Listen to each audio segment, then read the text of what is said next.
சரி, இப்போ நாம ஐடிசியோட ஃபார்பிடன் ஜோனுக்கு போறோம்.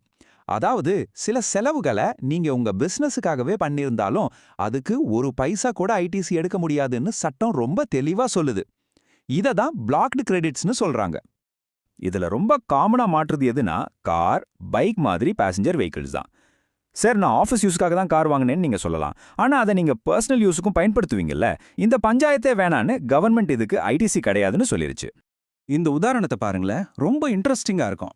ரிலையன்ஸ் கம்பெனி ஸ்டார் ஈவெண்ட்ஸ் கிட்ட இருந்து ஒரு ஈவெண்ட் மேனேஜ்மெண்ட் பேக்கேஜ் வாங்குறாங்க. அதுல கேட்டரிங் சர்வீஸும் இருக்கு. கேட்டரிங் ஒரு பிளாக்டு கிரெடிட்ங்கிறதால ரிலையன்ஸால ஐடிசி எடுக்க முடியாது. ஆனா இங்க தான் ஒரு ட்விஸ்ட். அதே ஈவெண்ட்டை நடத்த ஸ்டார் ஈவெண்ட்ஸ் இன்னொரு ஹோட்டல் கிட்ட இருந்து கேட்டரிங் சர்வீஸ் வாங்குறாங்க. அவங்க ஐடிசி எடுக்கலாம். எப்படி? ஏன்னா ரிலையன்ஸ்க்கு அது ஃபைனல் கன்சம்ஷன், அதாவது அவங்க தான் அதை அனுபவிக்கிறாங்க.